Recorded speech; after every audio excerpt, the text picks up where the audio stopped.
नमस्कार आप सभी को। मैं नेहा दैया त्रिदिशाएं क्लासेस के यूट्यूब चैनल पर आप सभी का हार्दिक स्वागत करती हूं और आज मैं आप लोगों के लिए लेकर आई हूं लूसेंट की जो जीके की किताब आती है, ठीक है, थ्योरेटिकल जिसमें होता है, ऑब्जेक्टिव टाइप नहीं, थ्योरेटिकल जो बुक है उसकी इंडियन इकोनॉमी बहुत ही डिटेल में मैं आप लोगों के लिए लेकर आई हूँ।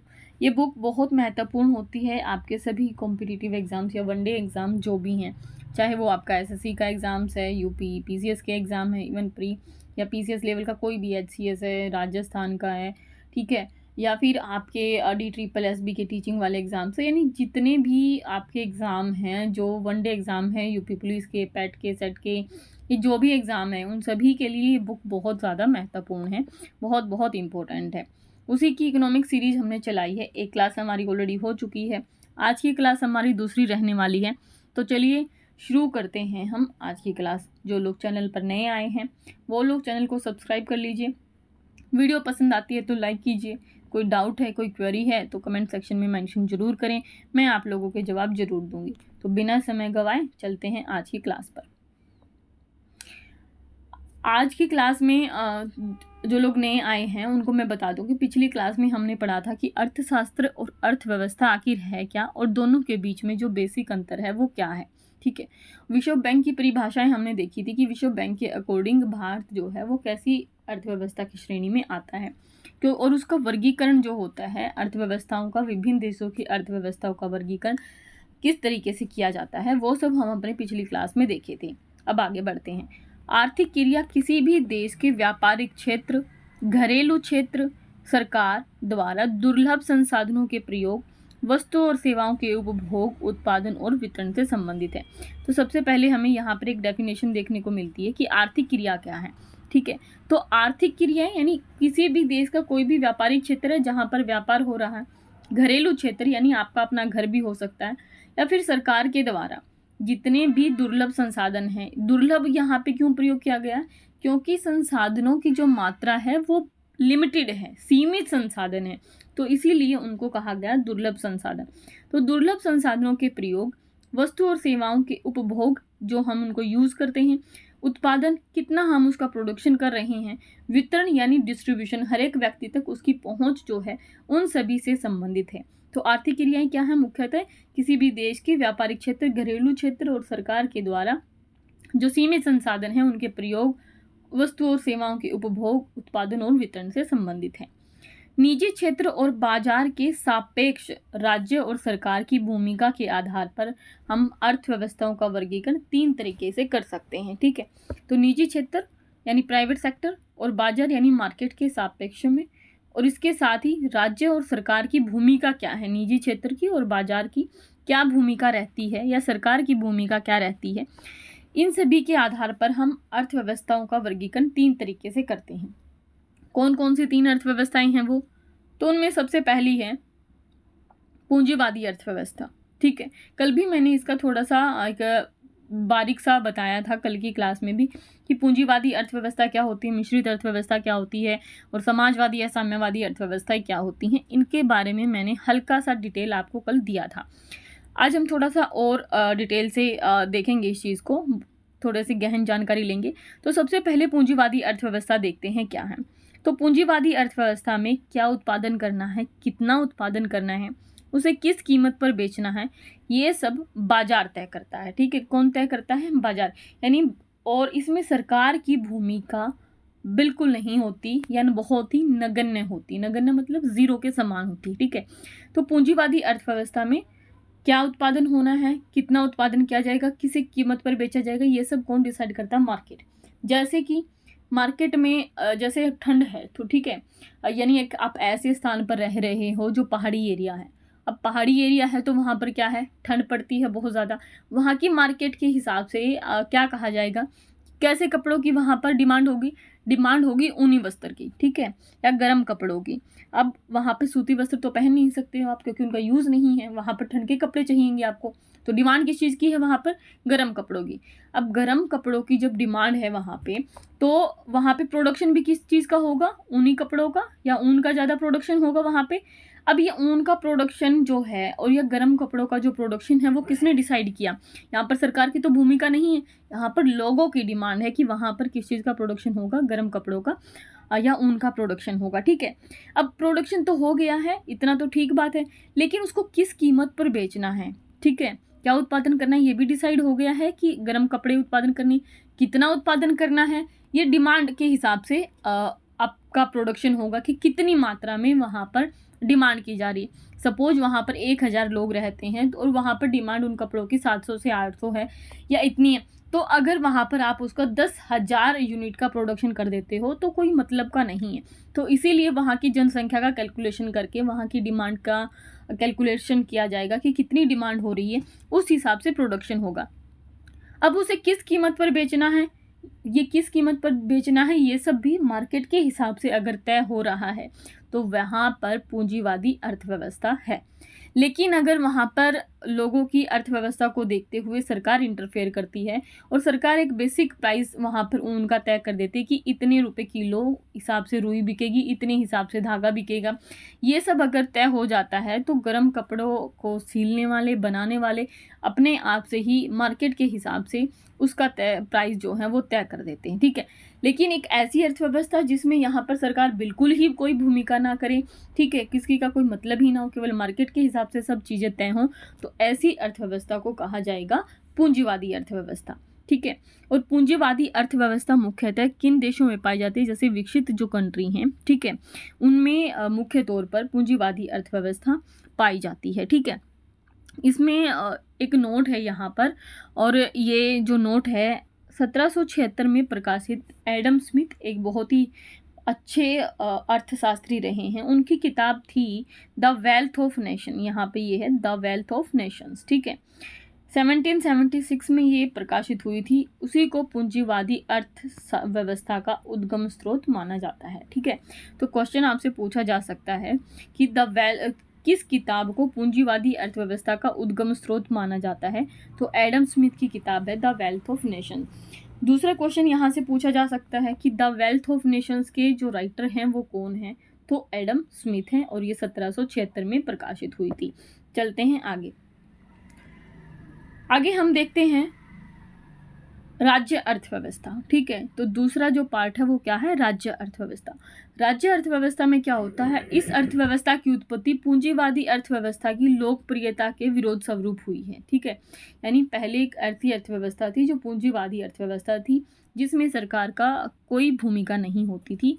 ठीक है, तो जिसमें सरकार की जब कोई भूमिका ही नहीं, केवल मार्केट ये सब चीज़ें डिसाइड कर रहा है, तो उसके लिए जो है हमारी इसके विरोध में एक राज्य अर्थव्यवस्था आती है। इसमें उत्पादन, आपूर्ति और कीमत, इन सब का फैसला सरकार के द्वारा लिया जाता है। ठीक है, तो कितना उत्पादन होगा, आपूर्ति कितनी होगी, प्राइस क्या होगा, ये सभी, और किस चीज़ का प्रोडक्शन होगा, ये सारी की सारी चीज़ें कौन डिसाइड करती है? यहाँ पर गवर्नमेंट डिसाइड करती है। जैसे अपने यहाँ पर मान लिया जाए, जैसे हमारे देश में अभी देख रहे होंगे आप लोग, हरियाणा पंजाब की तरफ में एक नॉर्मल सी बात बता रही हूँ मैं, ग्राउंड जो वाटर है वो काफ़ी नीचे जा रहा। ठीक है, अब ग्राउंड वाटर नीचे जाने की वजह से क्या हो रहा, क्योंकि वहाँ पर पहले क्या होता था, धान बहुत मात्रा में पैदा किया जाता था, और धान एक ऐसी फसल है जिसमें पानी की बहुत ज़्यादा ज़रूरत होती है। जब ग्रीन रिवॉल्यूशन आई यानी हरित क्रांति आई, तो उस दौर में गेहूं और चावल की ऐसी किस्में उगाएगी जिसमें पानी की बहुत ज़्यादा ज़रूरत थी। यूरिया का प्रयोग ज़्यादा किया गया। अब यूरिया के प्रयोग को और बढ़ते हुए प्रयोग को और बाकी सब चीज़ों को देखते हुए वहाँ पर पानी की सप्लाई ज़्यादा होनी थी। ठीक है, कीटनाशकों का प्रयोग ज़्यादा हो रहा था, तो पानी ज़्यादा यूज़ हुआ। अब पानी ज़्यादा यूज़ होने की वजह से क्या हुआ, अति मात्रा में उसका दोहन किया गया चावल की पैदावार के लिए। चावल का रेट ज़्यादा मिल रहा था मार्केट में, यानी गवर्नमेंट जो दे रही थी MSP, जिसकी वजह से लोग इसके लिए बहुत ही ज़्यादा मोटिवेट हुए।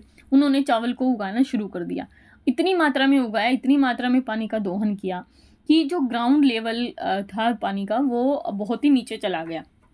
अब क्या हुआ, अब ये स्तर ये हुआ कि पानी जो है खारा हो गया। ठीक है, पहला तो यूरिया बहुत ज़्यादा यूज़ हो रहा था, दूसरा पानी बहुत निकाला जा रहा था, तो केवल उन्हीं लोगों को बेनिफिट हुआ जिन लोगों के जो बोरवेल थे वो ज़्यादा नीचे तक गए हुए थे। ठीक है, तो पानी का अति दोहन हुआ। अब पानी का अति दोहन होने की वजह से अब गवर्नमेंट एक ऐसी स्कीम लेके आ रही है या प्रोत्साहित कर रही है लोगों को कि आप इस क्षेत्र में ऐसी फसलें उगाएं जिसमें कम मात्रा में पानी की ज़रूरत हो। जैसे आप मक्का उगा सकते हो, मोटे अनाज उगा सकते हो, ठीक है। तो इस तरह की व्यवस्थाएं लेकर आएगी। अब अगर ये ग्राउंड लेवल जो है बहुत ज़्यादा नीचे जा रहा है तो सरकार क्या करेगी कि एक ऐसी स्थिति में आ जाएगी, वहाँ पर सरकार इंटरफेयर करना इस हद तक शुरू कर देगी कि चावल बोने वाले यानी धान की बुआई करने वाले लोगों के ऊपर क्या लगना शुरू हो जाएगा, जुर्माना लगना शुरू हो जाएगा, या फिर उसकी रोकथाम के लिए सरकार अपनी तरफ से भरसक प्रयास करेगी। तो इसमें उत्पादन को उन्होंने कंट्रोल किया, किस चीज़ को बोना है, किस चीज़ की पैदावार करनी है, यहाँ पर सरकार ने उसको कंट्रोल किया। आपूर्ति को कंट्रोल करेगी सरकार, ठीक है, कि किसी जैसे अपने यहाँ पर कई बार क्या होता है, चीज़ें बहुत सस्ती हो जाती हैं, ठीक है, सब्जियाँ चावल बहुत सस्ते हो जाते हैं। कारण क्या, सब्जियाँ हैं आपके या कुछ भी सामान है वो बहुत सस्ता हो जाता है। कारण एक तो हमारे देश में उसका पहले से प्रोडक्शन हो रहा है, यहाँ पे उसकी ऑलरेडी सप्लाई है, प्लस में हम इंपोर्ट भी कर लेते हैं, यानी दूसरे देश से भी आ रहा है। अब जब दूसरे देश से वो चीज़ें हमारे यहाँ सस्ते दामों पर आ रही हैं और मार्केट में यहाँ के प्रोडक्ट मान लिया 10 था और 15 की सप्लाई बाहर से हो रही है, सस्ते दाम पर हो रही है, तो टोटल यहाँ पर कितना हो गया, 25 यूनिट हो गई। डिमांड सब मान लीजिए 5 ही है और चीज़ें हमारे पास में 25 हैं, तो क्या होगा, प्राइस रेट कम हो जाएगा। ये मार्केट का नियम है, ठीक है, कि जिस चीज़ की सप्लाई ज़्यादा होती है और डिमांड कम होती है तो चीज़ें पड़ी रह जाती है, तो फिर सस्ते में भी बेचने की कोशिश की जाती है, तो प्राइस वहाँ पर कम हो जाती है। अब इस आपूर्ति का नियंत्रण करने का, या बहुत कई बार ऐसे होता है ना कि प्याज बहुत महंगे हो गए हैं, तो क्या किया जाता है, उसको निर्यात पर रोक लगाई जाती है ताकि यहाँ के लोगों को उसकी सप्लाई हो सके और जो दाम है वो सही बने रहें, आम आदमी की पहुंच में बने रहें, ठीक है। किस और कीमत का भी निर्धारण, ये सब किसके लिए किसके द्वारा किया जाता है, सरकार के द्वारा किया जाता है। तो ऐसी अर्थव्यवस्थाओं को केंद्रीकृत नियोजित अर्थव्यवस्था कहते हैं, जो गैर बाजारी अर्थव्यवस्था होती हैं। तो केंद्रीकृत यानी केंद्र के द्वारा, सेंट्रलाइज हैं ये, नियोजित यानी प्लान की जाती हैं, ठीक है। अभी मैंने आपको पूरा एग्जाम्पल दे करके बताया, तो बहुत ही केंद्रीकृत है, नियोजित अर्थव्यवस्थाएं हैं जो गैर बाजारी अर्थव्यवस्थाएं होती हैं, ठीक है। यानी मार्केट का यहाँ पर कम रोल होता है, इसीलिए इन्हें गैर बाजारी अर्थव्यवस्था भी कहते हैं। इसके बाद में अगले पॉइंट देखते हैं। राज्य अर्थव्यवस्था की दो अलग अलग शैली हमें नजर आती हैं। सोवियत संघ की जो अर्थव्यवस्था है उसे समाजवादी अर्थव्यवस्था कहते हैं, जबकि 1985 ईस्वी से पहले जो चीन की अर्थव्यवस्था थी वो कैसी अर्थव्यवस्था थी, साम्यवादी अर्थव्यवस्था थी। ये दोनों ही अर्थव्यवस्थाएं एक राज्य अर्थव्यवस्था की शैलियां हैं, समाजवादी अर्थव्यवस्था भी और साम्यवादी अर्थव्यवस्था भी, ठीक है, सोशलिस्ट भी और कम्युनिस्ट भी। अब इनमें क्या डिफरेंस है, तो समाजवादी अर्थव्यवस्था में उत्पादन के साधनों पर सामूहिक नियंत्रण की बात शामिल होती है, ठीक है, और अर्थव्यवस्थाओं के चलाने में सरकार की बड़ी भूमिका थी। वहीं साम्यवादी अर्थव्यवस्था में सभी संपत्तियों पर सरकार का नियंत्रण था और श्रम संसाधन भी सरकार के अधीन थे, ठीक है। तो समाजवादी अर्थव्यवस्था में क्या है, उत्पादन के साधनों पर किसका नियंत्रण होता है, सामूहिक नियंत्रण होता है। जैसे हमारे यहाँ पर, जैसे गांव में आप लोगों ने देखा होगा, गांव में क्या होती है, नहर या फिर तालाब, ये संसाधन है। मान लीजिए कि गांव में सिंचाई करने के बारिश के अलावा एक ही संसाधन का प्रयोग होता है और वो है तालाब। उस तालाब से ही सिंचाई होती है, उसी तालाब से जानवर पानी पीने के लिए आते हैं, तो मल्टीपल जो यूज़ हैं उस तालाब के पानी के वो है। अब ये तालाब किसका है, सामूहिक है, गांव वालों का है, ठीक है, ग्रामीणों का है, तो इसके ऊपर सामूहिक नियंत्रण की बात होगी। अर्थव्यवस्था को चलाने में यहाँ पर सरकार की बड़ी भूमिका थी, जो समाजवादी अर्थव्यवस्था का ये उदाहरण है तालाब, ठीक है, और इसको चलाने में सरकार की बड़ी भूमिका होती है। जैसे गांव में इसको संसाधनों का कोई एक व्यक्ति जो है विशेष तौर पर ज़्यादा इस्तेमाल ना करे, सभी को समान हक मिले, इसके लिए कौन जिम्मेदार होगा, या तो ग्राम पंचायत होगी या गांव का मुखिया होगा, ठीक है। तो इसमें समाजवादी अर्थव्यवस्था को चलाने में सरकार की बड़ी भूमिका होती है। वहीं साम्यवादी जो अर्थव्यवस्था, कम्युनिस्ट जो अर्थव्यवस्था है, उसमें सभी संपत्तियां हैं, जितनी भी संपत्तियां हैं उन पर सरकार का नियंत्रण था और श्रम संसाधन भी सरकार के अधीन थे। तो उम्मीद है आपको समाजवादी और साम्यवादी अर्थव्यवस्था में जो अंतर है वो समझ आ गया होगा। समाजवादी अर्थव्यवस्था मुख्यतः रूस की अर्थव्यवस्था है और साम्यवादी अर्थव्यवस्था जो है वो चीन की अर्थव्यवस्था है। 1985 से पहले चीन की जो अर्थव्यवस्था थी वो साम्यवादी अर्थव्यवस्था का ही एक प्रकार थी। चलते हैं आगे। पहली बार जो राज्य अर्थव्यवस्था है उसका सिद्धांत जर्मन दार्शनिक थे एक, ठीक है। और जर्मन जो दार्शनिक हैं उनका नाम था कार्ल मार्क्स, ठीक है। ये एक्स लिखा हुआ है यहाँ पे, ये कार्ल मार्क्स हैं, ठीक है, कार्ल मार्क्स। तो कार्ल मार्क्स ने दिया था जो एक व्यवस्था थी, ठीक है। और एक व्यवस्था के तौर पर पहली बार, ठीक है, व्यवस्था के तौर पर पहली बार 1917 ईस्वी की बोल्शेविक क्रांति के बाद सोवियत संघ में नजर आई, और इसका आदर्श जो रूप था वो चीन में भी 1949 में सामने आया, ठीक है। समझ में आ गया होगा इतना। तो कार्ल मार्क्स ने ये पहली बार राज्य अर्थव्यवस्था का सिद्धांत दिया 1917 में बोल्शेविक क्रांति के बाद में, जो अपना सोवियत संघ था यानी रूस था वहां पर। आगे है मिश्रित अर्थव्यवस्था। भारत की अर्थव्यवस्था जो है वो मिश्रित अर्थव्यवस्था का एक उदाहरण है, क्योंकि यहाँ पर कुछ लक्षण तो राज्य अर्थव्यवस्था के मौजूद हैं और कुछ लक्षण पूंजीवादी अर्थव्यवस्था के, यानी कुछ चीज़ें यहाँ पर मार्केट के हिसाब से डिसाइड होती हैं और कुछ चीज़ों में सरकार की अहम भूमिका होती है। तो इन दोनों का मिला जुला रूप हमारे यहाँ देखने को मिलता है।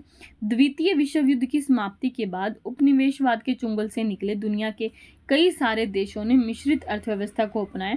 जब दूसरा विश्व युद्ध खत्म हो गया, उपनिवेशवाद का मतलब यह है गुलामी के दौर से जब जो देश निकले हैं, तो उन देशों ने क्या किया, अपने यहाँ पर मिश्रित अर्थव्यवस्था को अपनाया, जिसमें भारत, मलेशिया और इंडोनेशिया जैसे देश मुख्य तौर पर शामिल थे। यहाँ पर एक नोट है, यानी यहाँ पर ध्यान देने योग्य बात है आप लोगों के लिए।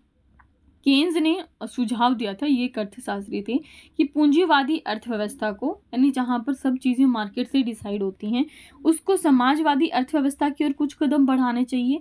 और प्रोफेसर जो लॉन्च थे उन्होंने कहा था कि समाजवादी अर्थव्यवस्था को पूंजीवादी अर्थव्यवस्था की ओर कुछ कदम बढ़ाने चाहिए। तो ये एक तरीके से कोट है, कुछ एग्जाम में आपसे ये पूछी जा सकती है कि किन्होंने कहा था कि पूंजीवादी अर्थव्यवस्था को समाजवाद की तरफ बढ़ना चाहिए, तो केन्ज ने कहा था। और प्रोफेसर लॉन्च ने कहा था कि समाजवादी अर्थव्यवस्था को पूंजीवादी अर्थव्यवस्था की ओर कुछ कदम बढ़ाने चाहिए, ठीक है।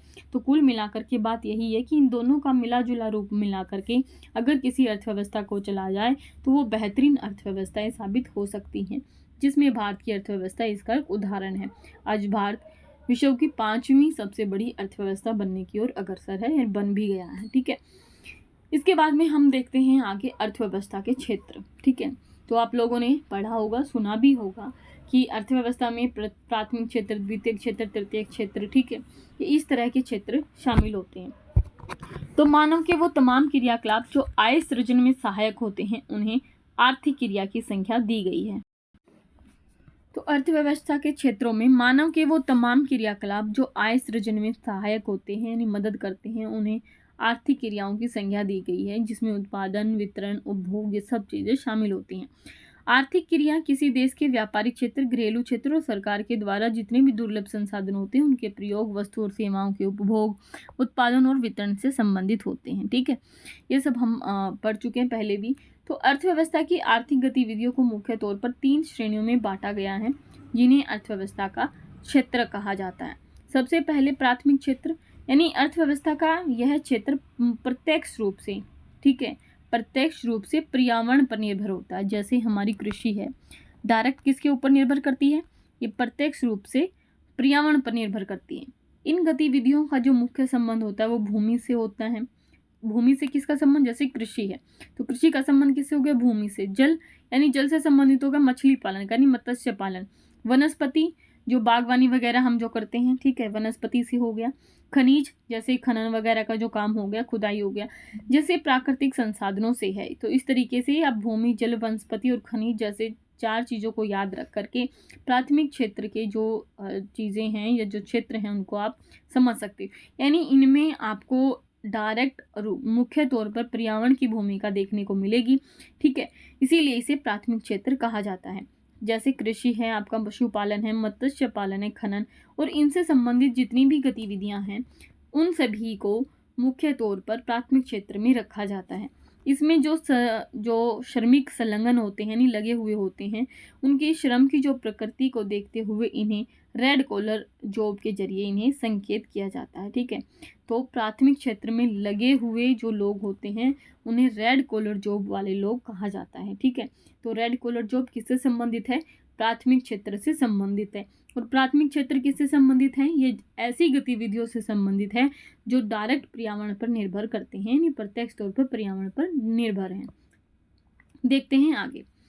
अगला है द्वितीय क्षेत्र। द्वितीय क्षेत्र का मतलब होता है अर्थव्यवस्था का एक ऐसा क्षेत्र जो प्राथमिक क्षेत्र के उत्पादों को अपनी गतिविधियों में कच्चे माल की तरह प्रयोग करता है। ठीक है, तो जो अपने गतिविधियों में इसे कच्चे माल की तरह प्रयोग करता है वह क्या कहलाता है? द्वितीय क्षेत्र। यानी उद्योग जैसे जो क्षेत्र होते हैं वो क्या करते हैं, वो जो कृषि क्षेत्र का या मत्स्य पालन क्षेत्र का या फिर खनन का, उन सभी का जो प्राथमिक क्षेत्र से हमें उत्पाद मिले हैं उनका अपने यहाँ प्रयोग करते हैं, उसको रिफाइन करते हैं, उद्योग में ले जा करके, कारखानों में ले जा करके, बड़े बड़े मशीनों में ले जा करके, और उसको रिफाइन करके एक दूसरा प्रोडक्ट बनाते हैं। इसीलिए इसे द्वितीय क्षेत्र कहा जाता है। मान लीजिए कृषि क्षेत्र से आपको गेहूं मिला। ठीक है, क्या मिला? गेहूं। अब आप दूसरे गेहूं से हम जब आकर के बड़ी बड़ी मशीनों में गेहूं को पीसा जाता है और यहाँ पर उससे ब्रेड बनाया जाता है। ठीक है, तो ये आपका कैसा क्षेत्र हो गया? सेकेंडरी सेक्टर हो गया, द्वितीय क्षेत्र हो गया। ठीक है, अब अगर इस ब्रेड से आप आगे जा करके इसी ब्रेड से आप पिज्ज़ा बना लेते हो, सैंडविच बना लेते हो, तो तीसरे सेक्टर में आ गया, क्योंकि ये इसकी थर्ड स्टेज आ जाती है। ठीक है, तो ये सर्विस सेक्टर में आ जाएगा आपका। ठीक है, तो हम यहाँ पर देखते हैं द्वितीय क्षेत्र की हम बात कर रहे हैं। तो द्वितीय क्षेत्र में हमने देखा कि वह क्षेत्र जो प्राथमिक क्षेत्र के उत्पादों का अपनी गतिविधियों में कच्चे माल की तरह प्रयोग करता है वो कैसा क्षेत्र कहलाता है? द्वितीय क्षेत्र कहलाता है। तो जैसे लोहा इस्पात उद्योग है, ठीक है, जिसमें भारी मात्रा में मशीनों का प्रयोग किया जाता है। लोहा इस्पात उद्योग, तो खनन के जरिए हम कच्चा माल निकाल कर लाते हैं, खनिज पदार्थ लेकर आते हैं और उसे संशोधित करते हैं बड़ी बड़ी मशीनों के द्वारा। वस्त्र उद्योग आपका हो गया है, वाहन है, इलेक्ट्रॉनिक्स है, ये सारी की सारी जो भी चीज़ें आती हैं वो द्वितीय सेक्टर की श्रेणी में आती हैं।